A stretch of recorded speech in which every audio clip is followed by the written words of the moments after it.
రాంచంద్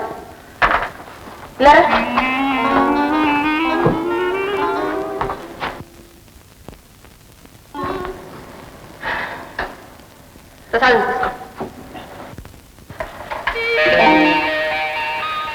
అమ్మగారు చంద్రం గారు వస్తున్నారండి. చంద్ర వస్తున్నాడా? అమ్మాయి సరస్వతి, మీ అన్న వచ్చాడే. ఇంత చిక్కిపోయే బాబు, ఉత్తరంగా రాకుండా వచ్చావేంట్రా? ఎలాగో వస్తున్నాగా ఇంకా రాయడం ఎందుకని. అన్నయ్య, వదిన చాలా అందంగా ఉందన్నయ్య. ఏమి ఎరగనట్టు నటించుకు, నాకంతా తెలుసులే. సరస్వతి, అసలు వాళ్ళ ఇంట్లో రాణిస్తావా లేదా? రాన్నయ్య. అమ్మా, నాన్నగారు ఇంట్లో లేరా? లేరు. పొలం కావులు వసూలు చేసి రావడానికి నిన్ననే ఊరెళ్ళారు. వచ్చేసరికి కొద్ది రోజులు పట్టొచ్చు. అన్నట్టు నీకోసం మీ నాన్నగారు పెళ్లి సంబంధం చూశారు బాబు. అందుక సరస్వతి వదినంటూ గంతులేసింది. నే చెప్పింది ఆ వదిన గురించి కాదన్నయ్య, నువ్వు ప్రేమించిన వదిన గురించి. పేరు రమ్మ కదూ? నీకెలా తెలుసు? నాకంతా తెలుసు. అమ్మాయిని కూడా చూసాం. ఎలా చూశారు? ఆశ్రమం ద్వారా. ఇక్కడ కూడా వచ్చిందా? అంటే ఇంకెక్కడికైనా? అదే లేదు, నాన్నగారు కూడా చూశారని. చూశారా? చూసి నిన్ను నన్ను అందరినీ తిట్టిపోశారు. ఆ సంగతి ముందుగా మీ నాన్నగారికి తెలియజేస్తే ఏ బెడగా ఉండేది కాదుగా. నా పెళ్లి సంబంధం నాకు చెప్పడం కుదరచ్చు తప్పు కదా. తప్పేరా?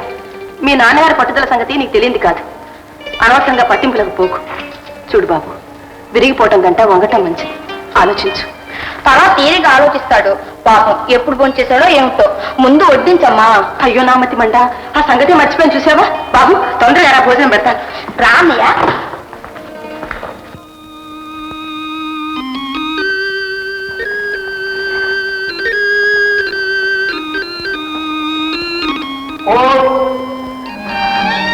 అమ్మయ్యా,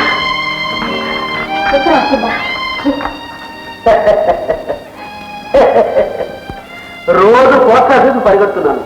పోస్ట్ మ్యాన్ గడ్డం పట్టుకుని బతిమాడుతున్నాను. నీకు మాత్రం ఉత్తరాలు రావడం లేదు. నాకు మాత్రం వస్తున్నాయి కాళ్ళు నొప్పులు.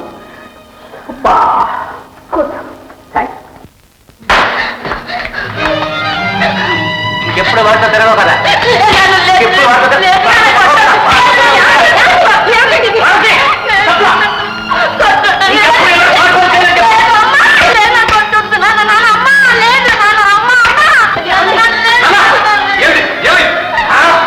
నువ్వు ఇక్కడే ఉన్నావా? ఏం తప్పు చేసినా అలా పడడం? ఏం తప్పు చేసిందా? బలి తెగించింది. మన గుమస్తా గారితో 10 మంది పరువు చేయాలని చూస్తాం. ఏమిటి? ఏమి సీతమ్మ గారింటికి వెళ్ళొస్తా అని చెప్పి రామచంద్ర తిరుగుతున్నావా? మనగుడించాలి. కొడతానా తాగుడు చెవులు మొత్తానా? ఇదిగో చెప్తున్నా నేను, ప్రేమలు పిచ్చి వేషాలు నా దగ్గర పనికిరావు. ఇటువంటి పోకిరి వేషాలు ఎవరు వేసినా సహించేది లేదు.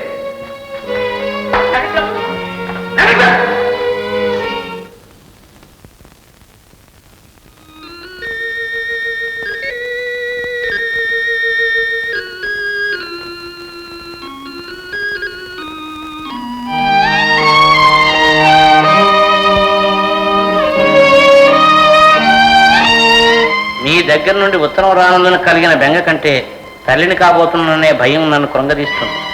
ఈ ఉత్తరం చూసిన వెంటనే మీ నాన్నగారి అనుమతి తీసుకుని పెళ్లి ఏర్పాటు చేస్తారని నమ్ముతున్నాను. తీరా చంద్రం, ఇలారా కూర్చో. ఈవేళ పెళ్లి చూపులకి వెళ్ళాలో? ఎవరి పెళ్లి చూపులు? నా పెళ్లి చూపులే. మరో పెళ్లి చేసుకుందామని బుద్ధి పుట్టింది. పెళ్లి పెద్దగా నిన్ను తోడురామంటున్నా. ఏమిటన్నా ఈ మాటలు? మరి ఎవరి పెళ్లి చూపులు అంటాయేమిటో? తెలియకపోతే అడగకూడదా? తెలీదా? తెలియదు. నీ పెళ్లి చూపులే. తాంబూలాలు పుచ్చుకున్న తర్వాత పెళ్లి చూపులకు వెళ్ళడం మీ పద్ధతే? పద్ధతి ఏదైతేనేమో పని ముఖ్యం. అయితే తాంబూలాలు తీసుకున్నట్టు నీకు తెలుసు అన్నమాట. తెలుసు. వాళ్ళ దగ్గర అడ్వాన్స్ కూడా పుచ్చుకున్నట్టు తెలుసు. అయితే ఇకనే పెళ్లి చూపులు ఖర్చే లేదు, ఏకంగా పెళ్లి కానిచ్చేద్దాం. కానివ్వండి, కానీ నేను మాత్రం చేసుకో. అంటే 50,000 కట్నం, 10 ఎకరాల మాగాని, 10,000 అడ్వాన్సు.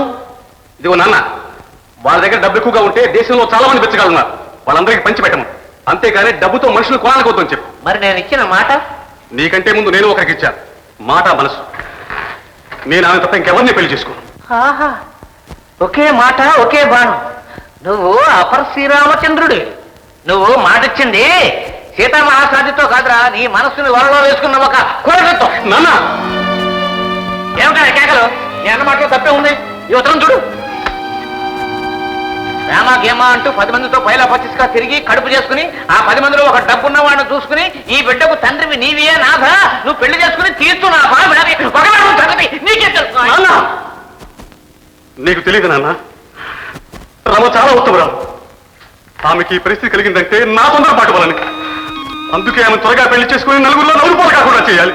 నువ్వు నవ్వులు పాలు కాకుండా చేసే అమ్మాయి ఎవరో కాదు, నీకు బాగా తెలిసిన అమ్మాయి. నాక అవునన్నా, మునుపు నీ ఎవరింట్లో పనిచేసావో ఆ జగన్నాథం గారి కూతురు. ఏమిటి లాయర్ జగన్నాథం గారు అమ్మాయ? వీల్లేదు, ఈ పెళ్లి జరగడానికి వీల్లేదు. ఎందుకని? నూనె నీళ్లు కలవు, నూనె నీళ్లు కలవు. అలాగే అంతస్తులు కలవని వాళ్ళు కూడా కలవలేరు. నూనె నీళ్లు కలవకపోవచ్చు నాన్న, కానీ పాలుతేనే మా బాగా కలుస్తాయి. అంతా మన అనుకుంటలో ఉంటుంది. ఒరే, నువ్వు ఎన్ని చెప్పినా ఈ సంబంధం నేను ఒప్పుకోను. ఎవరు ఒప్పుకున్నా ఒప్పుకోపోయినా రమను నేను పెళ్లి చేసుకుని తీరుతాను. నా మాట కాదన్న వాడు నా కొడుకే కాదనుకుంటాను. నువ్వు కొడుకు అనుకున్నాడే మళ్ళీ ఇంట్లో కాలు పెడతాను. చెల్లె, నా సూట్కేసి ఎలా పడే. బాబు తొందరపడకురా, నా మాట విందా. అమ్మా, నువ్వు ఈ విషయంలో జోక్యం కలిగించుకో.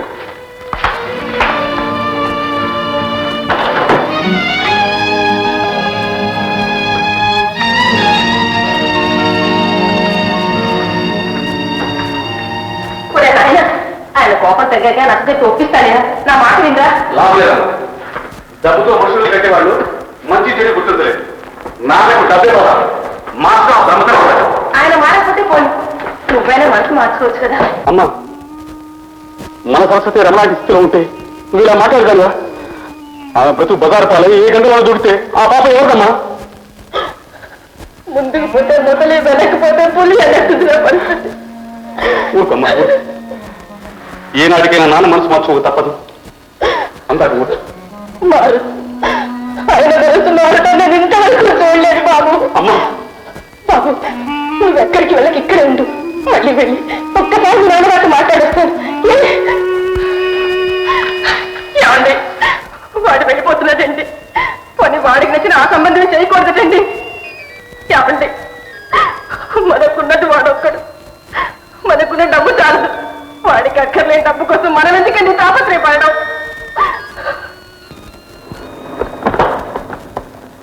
అన్నయ్య, ఇదిగో ఈ డబ్బు నీకు. వదిలి పెళ్లి చేసుకుని సుఖంగా కాపంతి. చెల్లె, నా పెళ్లి కంటే ముందు నీ పెళ్లి చేయాలనుకున్నాను, కానీ పర్వాలేదన్నయ్య, అన్ని సవ్యంగానే జరుగుతాయి. తీసుకో. వస్తాను చెల్లె. అమ్మకి ధైర్యం చెప్పు. నీ మాట నీ కొడుకు మాట విని మీ అడుగు జడంలో నడుచుకునే చవట కాదు ఈ శంకరయ్య. నేను ఎవడో త్వరలో చూపెడతాను. అమ్మా, నేను వెళ్ళొస్తాను. బాబు చంద్ర, నా మాట వెళ్ళొద్దురా బాబు. నాన్న, నేను వెళ్ళొస్తాను. ఏమండి, ఉండమని చెప్పండి, వెళ్ళొద్దని చెప్పండి. బాబు చంద్ర, వెళ్ళొద్దురా.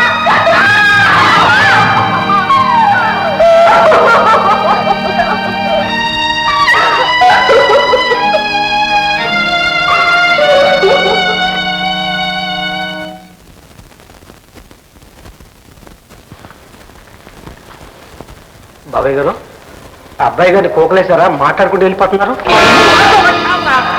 ఇంట్లో అందరూ రాకపోయేవాడు.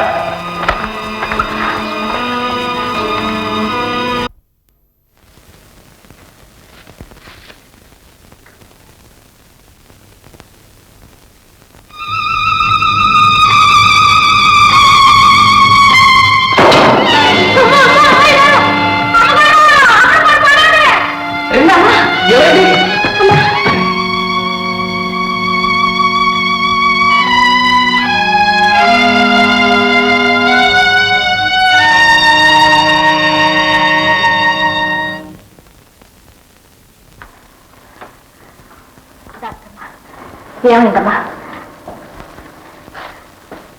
బాధపడాల్సిన అవసరం ఏం లేదు. మీ అమ్మాయి తల్లి కాబోతుంది.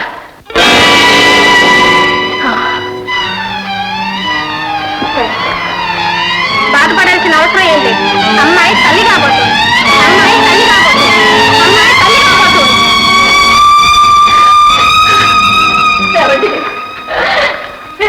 అంతా అయిపోయింది, అయిపోయింది. మన పొడవు గంగలో కలిసిపోయింది. నన్ను ఏం చేయమంటారో, నన్ను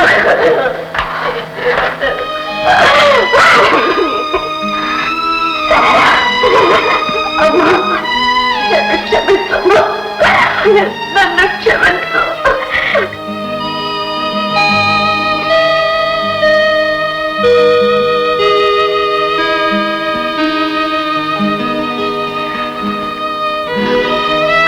అమ్మా, ఇంత దూరం వచ్చిన తర్వాత మనం ఊరుకుంటే లాభం లేదు. నేను ఇప్పుడే చంద్రం ఊరికి వెళ్ళి అతనికి బుద్ధి చెప్పి లాభొచ్చి పెళ్లి పెళ్లి మీద కూర్చోబెడతాను. ప్రభాకర్, తొందరపడి ఏమీ ప్రయోజనం లేదు. ఆ శంకరయ్య సంగతి నీకు తెలీదు. మనిద్దరం కలిసే బయలుదేరతాం. అలాగేనమ్మా.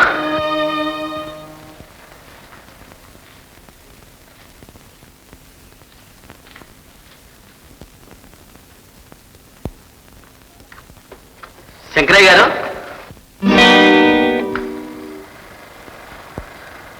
శంకరయ్య గారు. ఎవరు మీరా?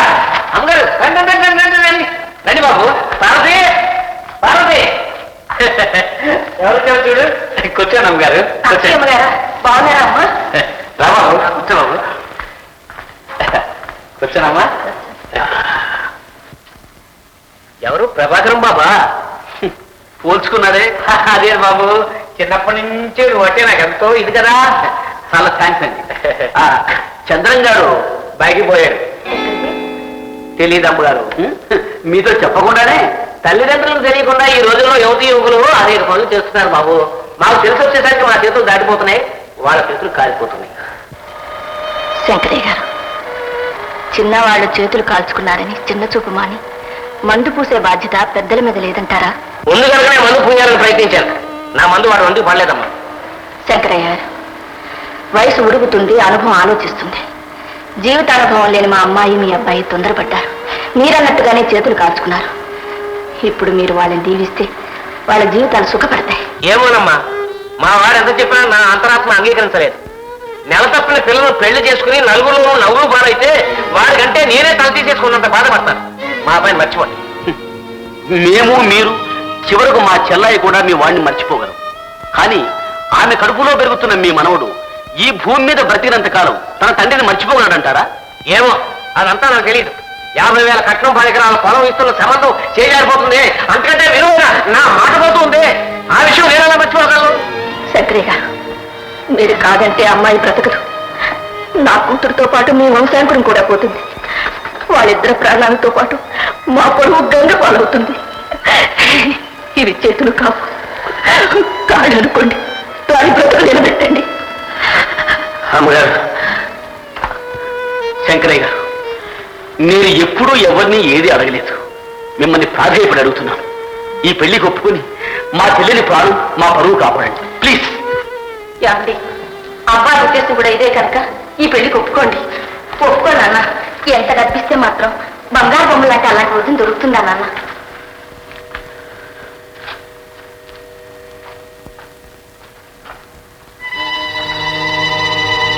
సరేనమ్మా, ఒప్పుకుంటున్నాను. ఎందుకో తెలుసా? మీరు కోరేరని కాదు, మా అబ్బాయి కోరిక తీర్చాలని కాదు, మీ అమ్మాయి మీరు జాలి వేసి కాదు, స్వర్గంలో ఉన్న మా జగన్నాథం గారి ఆత్మశాంతి కోసం ఒప్పుకుంటున్నాను. చాలా సంతోషం అన్నయ్య.